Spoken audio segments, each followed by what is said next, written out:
Hello student, a very good morning to all of you. Welcome to online class of Reliance Academy of class 12.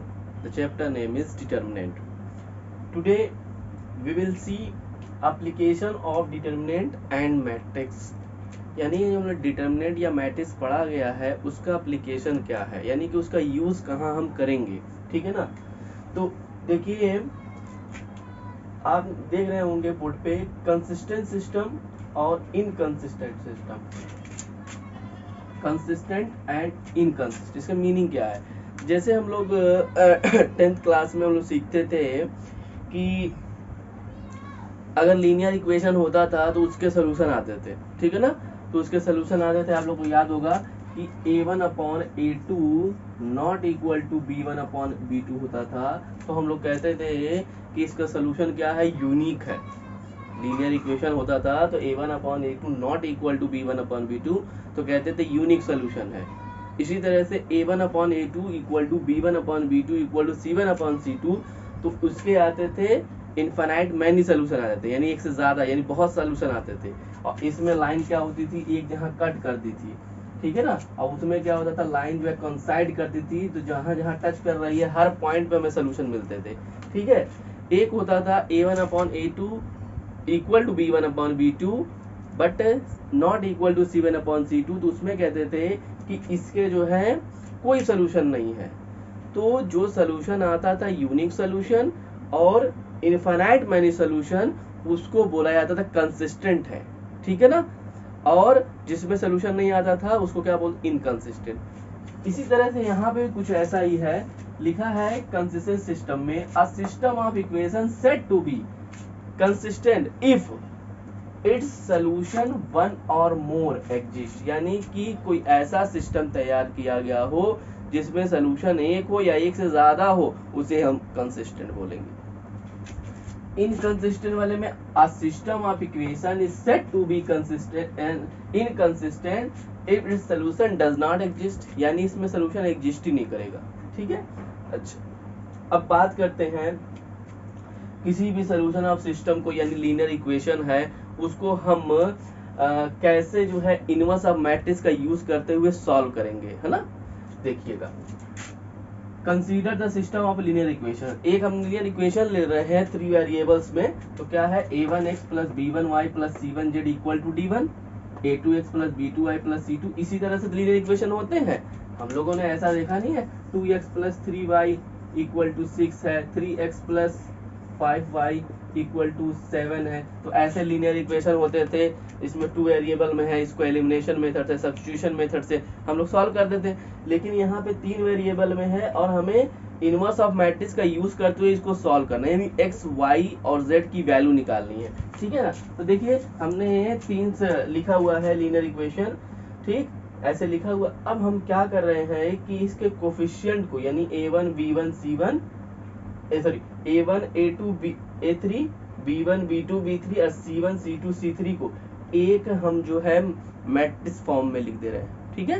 ये किस में लिखाया है, matrix form में लिखा गया।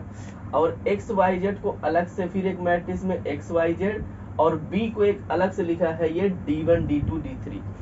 आप a को x से मल्टीप्लाई करेंगे तो इसमें क्या करेंगे, a1x plus b1y plus c1z, तो आपको पहली क्वांटिटी मिल जाएगी इसमें। ठीक है। दूसरा देखते हैं a2x plus b2y plus c2z, ये सेकंड वाला मिल जाएगा। यानी इस लीनियर जो इक्वेशंस हैं सिस्टम को हम इस फॉर्म में हमने लिख दिया। ठीक है। a को अलग, फिर x equal to b equal to, ठीक है। अच्छा, यानी कि ax इक्वल टू b लिख दिया गया, ax इक्वल टू b।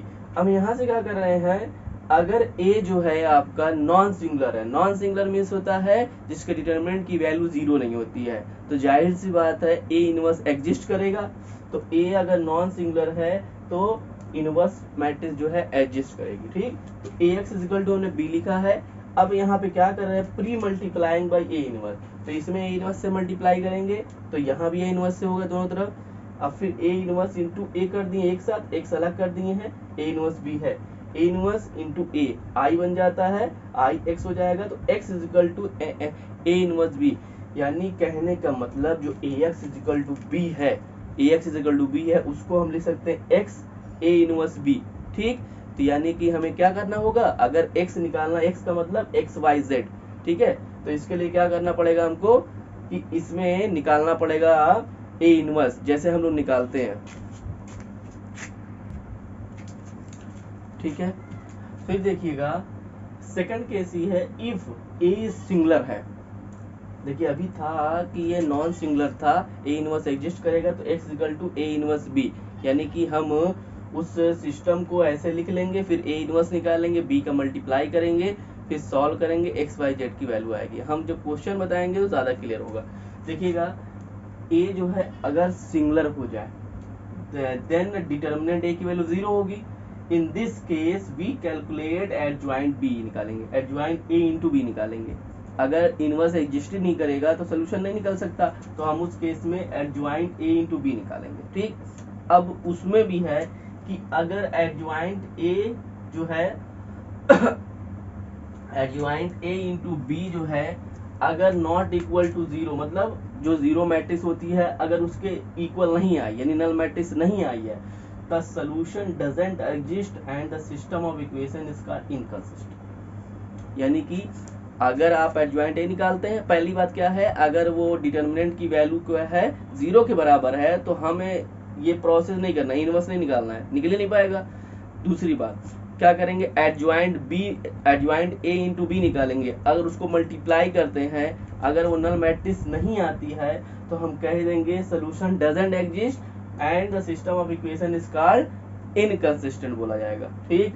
अच्छा, इफ एडजॉइंट ए बी जो है अगर हम मल्टीप्लाई करें और वो 0 के बराबर आ जाए, यानी नल मैट्रिक्स आ जाए, the system of may be either consistent और inconsistent according to the system have the infinitely many solution और नो सॉल्यूशन, ठीक है ना। ये डिपेंड करता है कि इनफिनिटली मैनी सॉल्यूशन आता है या जो है सॉल्यूशन डजंट एग्जिस्ट करता है।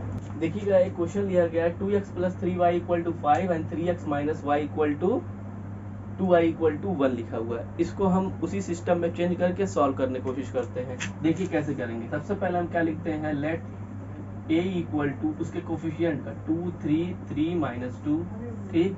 फिर एक लिखेंगे x is equal to X Y, क्योंकि ये 2 क्रॉस 2 की है तो z आएगा नहीं। फिर उसके बाद b लिखते हैं 5 और ये 1 आ गया, ठीक है।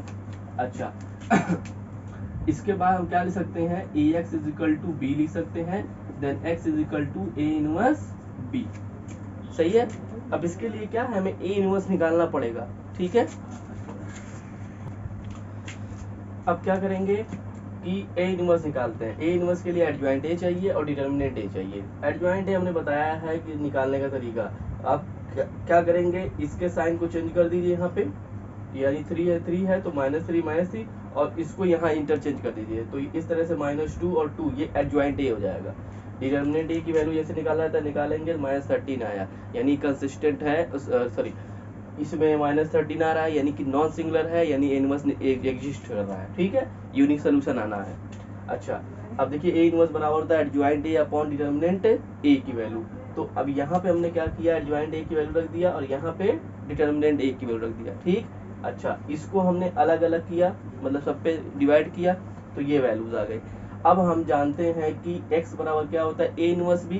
तो यहाँ पे आप लिखिए ए इनवर्स की वैल्यू क्या है, 2/13 3/13 3/13 -2/13 और ये 5/1। अब जैसे दो मैट्रिक्स का मल्टीप्लाई होता तो वैसे मल्टीप्लाई कर रहे हैं, इसका इसमें होगा इसका इसमें होगा, ठीक।